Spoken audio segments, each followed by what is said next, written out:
All right, so you sent over something pretty interesting this time. A fictional podcast called Timeless Conversations. And what really caught my eye, I guess, is this idea of a dialogue between Buddha and Jesus. Oh, I know. It's such a cool concept, isn't it? Yeah. What's really interesting to me is that it doesn't try to pit them against each other, Right. like a theological debate or something. Right. Instead, it really feels like this genuine exploration, Two figures from very different traditions, but just looking for common ground in their wisdom. Yeah, it's like you're sitting on a fireside chat or something, right? Right. They've just finished dinner, maybe some tea, and they're just reflecting on life and spirituality, but in a really relaxed and insightful way. It is. It's very calming. And you won't believe some of the stuff they get into. Oh, I know. Like, for instance, they both acknowledge the reality of suffering, right? Of course. But they offer completely different perspectives on how we can move through it. Yeah, and it gets even deeper. They even talk about how religion, which is supposed to bring people together, is often used to justify conflict and division. Oh, wow. It's something that both figures seem to really lament. And then get this, they even tackle the age-old question of the self. Okay. Is it an illusion or an eternal soul? It's fascinating. So to really get into this, let's transport ourselves to that cozy room. Okay. It's a peaceful evening, maybe a few dishes left on the table from dinner. I like it. And let's just listen in. Okay, so the first part of this conversation focuses on suffering and the human condition. Okay. Buddha begins by expressing gratitude for the meeting and emphasizes their shared understanding of human suffering as like a fundamental truth, Yeah, and I noticed that Jesus reciprocates that sentiment, right? He does. He praises Buddha's wisdom. It really sets the tone for this kind of respectful and open exchange of ideas, but I don't know, I'm sensing this tension too, Oh, yeah. Their worldviews are so different. Oh, absolutely. Yeah. There's definitely a tension there. We can't ignore that. But what's amazing is their willingness to engage with each other despite those differences. Right. Like, to give you an example, Buddha brings up this concept called dukkha. Dukkha. Yeah, it's this idea that suffering arises from craving and attachment. Yeah. This constant yearning for things to be different than they are. He suggests that that's at the root of so much of our pain. And that's interesting. How does that resonate with Jesus's teachings? This idea of clinging to things that don't bring true happiness. Well, it's fascinating because it actually resonates quite deeply with Jesus's teachings as well. Really? Yeah, Jesus cautions against the pursuit of worldly possessions and the constant search for external validation. He argues that these things, they distract us from nurturing our souls. Interesting. So even though they come from these vastly different backgrounds, both Buddha and Jesus seem to be pinpointing this human tendency to grasp for things that ultimately don't fulfill us. Okay, so they agree that attachment leads to suffering. But what about the solutions? How do those differ? Well, that's where the nuances of their traditions really come into play. Oh, okay. Buddha goes into this whole idea of the cyclical nature of suffering in Buddhist thought. Right, the cycle of birth, death, and rebirth. Exactly, and it's all fueled by desire. This is like a key difference, right?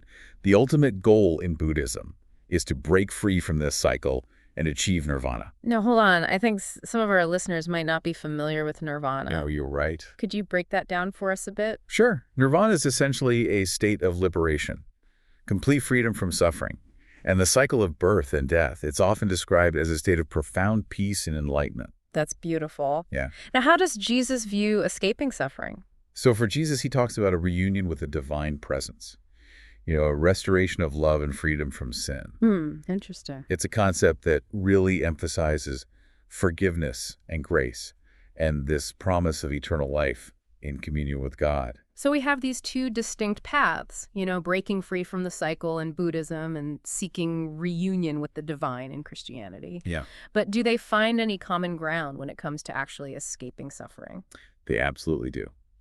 What unites them is this profound emphasis on love and compassion as antidotes to suffering. Okay. Like, despite their different frameworks and language, there's this shared recognition that love in its purest form has this power to heal and liberate.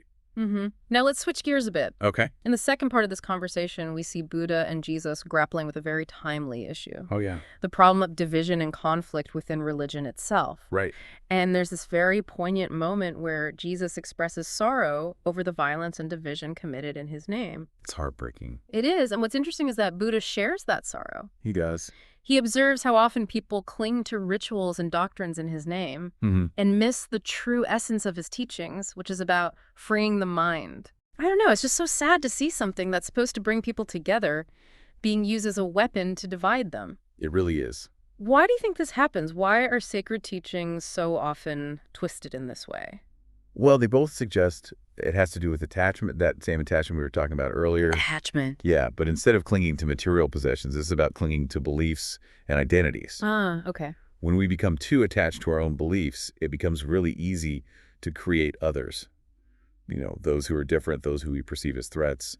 And this creates separation and conflict. It's like clinging to rigid beliefs creates a whole new level of suffering, not just for ourselves, but for society as a whole. Exactly. So how do they propose we counteract this tendency towards division? They both really emphasize the interconnectedness of all beings. Okay. This is like a core teaching in both Buddhism and Christianity. And I think Jesus' teaching to love your neighbor as yourself is a really powerful example of how we can start to break down those barriers between people. That's a great point, especially in our world today. Yeah. So they're not just lamenting the problem, but they're offering concrete ways to move towards unity and understanding. Exactly. They highlight the importance of patience, leading by example, and the transformative power of forgiveness in bridging divides. And it's really cool how their conversation itself becomes a model for approaching differences with respect and a genuine desire for understanding. You're right, it's not a debate. They're not trying to convert each other. Right. They're simply sharing their perspectives and finding common ground in their shared values. It's really inspiring. What I find really striking is that they don't shy away from acknowledging the complexities and challenges within their own traditions. Right. They're not presenting these idealized versions of religion. They're being honest about the human tendency to fall short of ideals. Exactly, even as they point towards a more harmonious way of being. Okay, now in the third part of their conversation, things get really interesting as they delve into one of their most significant points of divergence. Oh, yeah. Their perspectives on the nature of the self. Right. This is where their different philosophical backgrounds really come into play. Exactly. Buddha explains the self as an impermanent construct, a constantly changing collection of thoughts and sensations. He argues that there is no fixed, unchanging essence that defines you or me. That's the Buddhist perspective for sure. But how can you have compassion for others if the self is ultimately an illusion? That's a great question. And it's something they actually wrestle with in the conversation. Oh, wow. Buddhists suggest that recognizing the illusory nature of the self actually deepens compassion. Okay. Because it highlights the shared predicament of all beings. We're all caught in this same web of impermanence. It breaks down the boundaries between self and other and can lead to a more profound sense of compassion. Okay. I can see how that makes sense within Buddhist philosophy. Yeah. But what about Jesus with his concept of the eternal soul? Yeah. How does he approach compassion? So for Jesus, compassion flows from God's love and the inherent worth of every individual, regardless of their actions or beliefs.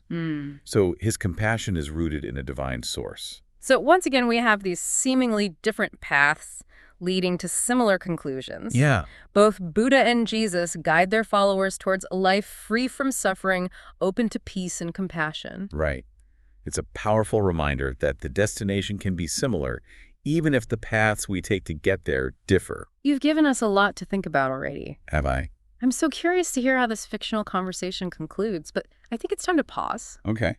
and let our listener absorb everything we've discussed so far. That sounds good. What stands out to you from this conversation? That's a tough one. What questions is it sparking for you? We'll dive back into the final act and those reflections after a quick. Welcome back. I hope you've had some time to reflect on what we've talked about so far. Me too. So in this last part of Timeless Conversations, Okay. Buddha and Jesus turn their attention to the future. Yes. Yeah. And their hopes for humanity. So we have these two incredibly influential figures, right? Yeah. Engaging in this profound dialogue. But do they really think their message of peace and compassion can actually take root in a world that often feels so chaotic and divided? That's a great question. And they acknowledge the challenges. Yes. They're not naive. Right. But neither of them gives in to despair. Really? Yeah. Buddha, in his characteristically grounded way, Okay. places his faith in power of small steps and individual acts of kindness. It's almost like he's saying that even amidst all the darkness, Each act of love and compassion creates this ripple effect that spreads outwards and influences the world around us. Exactly. And Jesus echoes this sentiment. He does. Yeah, he emphasizes the enduring power of love and the hope for unity that it brings. That's pretty remarkable, wouldn't you say? It is. I mean, they've both witnessed the worst of humanity, right? Of course. The greed, the violence, the division, yet they choose to hold on to hope. They haven't given up on our potential for goodness. I think it's a really powerful testament to the strength of their convictions. And what's really beautiful is that they see their conversation itself as a beacon of hope. A beacon of hope? Yeah, it's like a glimpse of the harmony they envision for the world. So it's like they're saying, look, if we can find common ground despite our different backgrounds and beliefs, then there's hope for everyone to do the same. Exactly. And that brings us back to you, the listener. Okay. Because this isn't just some abstract philosophical conversation. Right. It's a call to action, an invitation to reflect on the potential for understanding and peace in your own life.